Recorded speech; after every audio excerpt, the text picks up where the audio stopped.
Assalamualaikum warahmatullahi wabarakatuh. Nama saya Arzim. Kita dah dengar ada ura-ura yang GST mungkin reintroduce balik dalam ekonomi kita. So, saya akan explain dalam bentuk accounting. Apa efek dia kepada kita. Saya juga akan terangkan kelebihan-kelebihan GST dan juga kelemahan dia.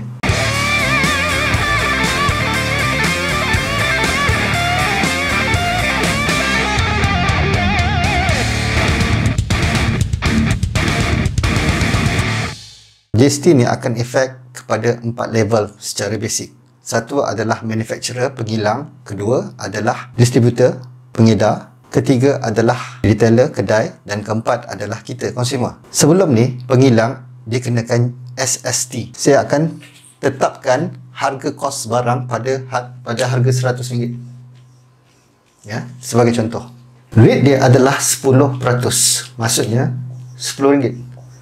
Dalam accounting sebelah sini adalah pembelian, kat sini adalah penjualan. Untuk pengilang, ya, nombor 1, ya, manufacturer, dia akan rekodkan pembelian ataupun purchase sebanyak 110 termasuk SST. Ya, termasuk SST. Okey, kita akan buat contoh yang paling simple. So, back to back punya jualan. So, kalau ini pembelian dia akan jual dengan harga 110 juga tanpa ada profit. Dia akan jual kepada distributor, pengedar, dengan harga 110. Distributor juga, okey, kat sini dia beli, kat sini jual. So dia akan jual dengan harga 110 juga. Sebagai contoh saja. Selalunya bila dijual dia akan kenakan profit. Okey, ini sebagai contoh saja. So dia jual kepada pihak ketiga, retailer ataupun kedai, dengan harga 110. Retailer pula akan jual pada harga 110. Last sekali adalah consumer, kita lah. Kita akan beli dengan harga 110. Nampak tak? Government hanya charge SST RM10 dekat sini. Ya, pada bahagian pembelian. Pasal SST dikenakan sekali saja pada permulaan dan tak ada lagi kutipan pada bahagian ni, pada bahagian ni. Okey, dekat sinilah kelemahan SST. Apabila sekiranya ada yang nak main money laundering. Saya banyak menulis pasal money laundering. Money laundering ni cuci duit lah, cuci duit haram, masuk balik dekat dalam sales company dan kemudian keluar balik sebagai duit bersih. Okay, cuci duit. Because SST dikenakan pada tempat yang mula-mula saja, tak ada pemantauan dekat sini. Okay, kalau orang tu nak main cuci duit, dia akan masukkan dekat sini, dekat sales tu, dekat bahagian sales jualan tu sekali. Okay, duit-duit kotor tu dia akan campur sekali kat sini.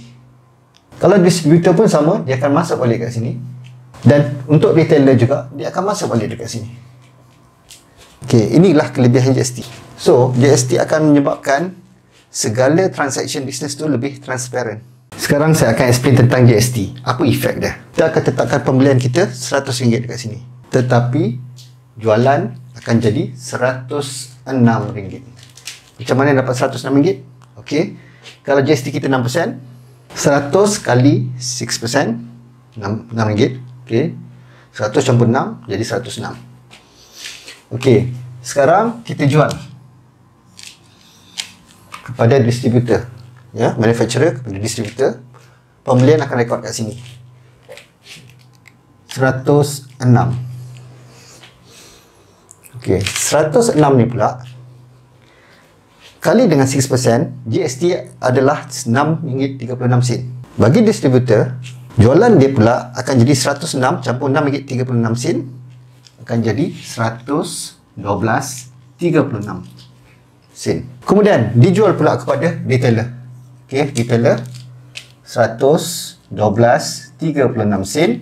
Okey, RM112.36 kali dengan GST 6%, RM6.74. Harga dibeli RM112.36, dijual dengan tambahan GST RM6.74.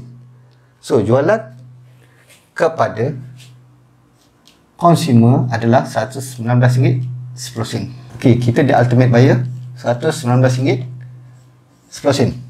Okey, di sini manufacturer akan return balik RM6 GST kepada government. Untuk distributor pula, tax input dia adalah RM6. Tax output dia pula RM6.36. So efek dia yang dia kena pulangkan kat government hanyalah 0.36. Untuk retailer pula, tax on input dia adalah RM6.36. Tax output dia pula RM6.74. So dia akan pulangkan kat government adalah 0.36. Beza dia. Sampai kat kita tak boleh buat claim apa-apa daripada government. Okey, sekarang kelebihan GST. Siapa-siapa nak main dengan money laundering dah jadi susah. Pasal dekat sini you have to be transparent.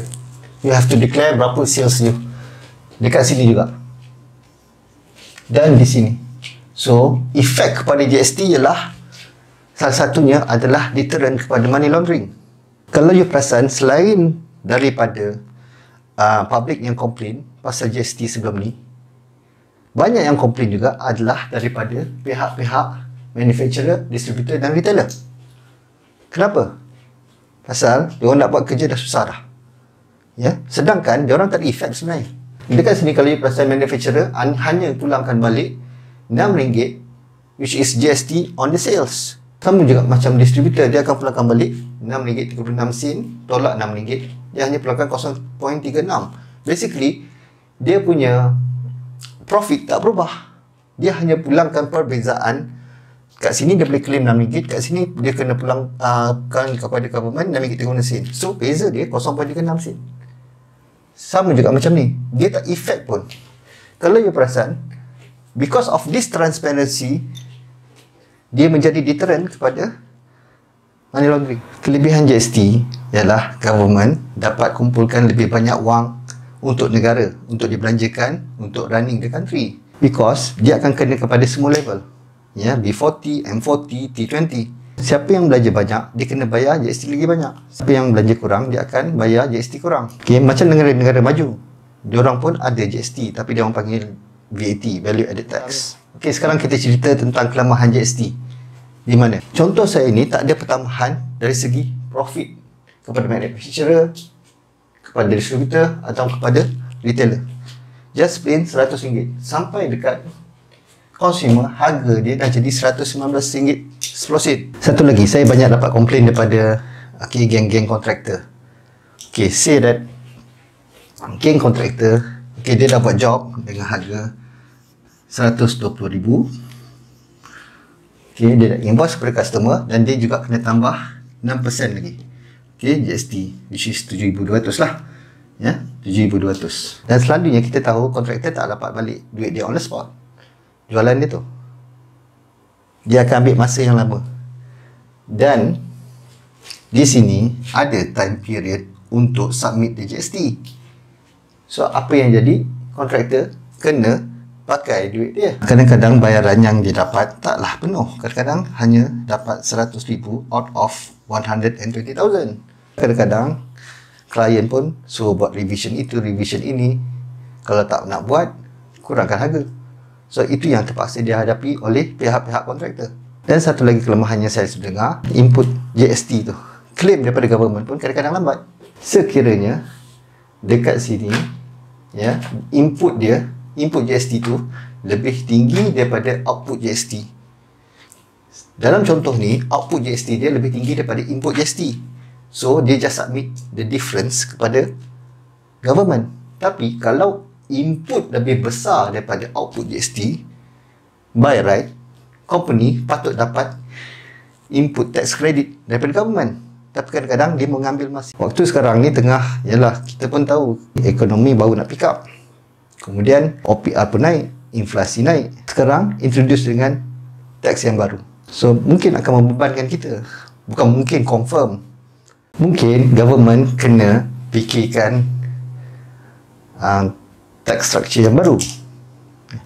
Okay, contohnya macam capital gain tax. Ada tak capital gain tax dekat Malaysia? Ada. Capital gain tax kita yang ada adalah RPGT, Real Property Gain Tax. Maksudnya bila you jual rumah ataupun tanah ataupun share company yang berkaitan dengan property di negara-negara maju, capital gain tax dia, anything yang melibatkan capital gain, termasuk penjualan share, tidak terhad pada company yang melibatkan dengan real property. Semua, segala share jual kena CGT. You jual rumah kena CGT, you jual tanah kena CGT, you jual painting pun kena CGT. Jualan tu akan mendatangkan capital gain, yang tu kena tax. So why not, kalau nak ikut negara maju, RPGT tu menjadikan betul-betul CGT macam yang dipakai oleh negara-negara maju. Why not, kalau nak start dengan GST, buat macam Singapura buat.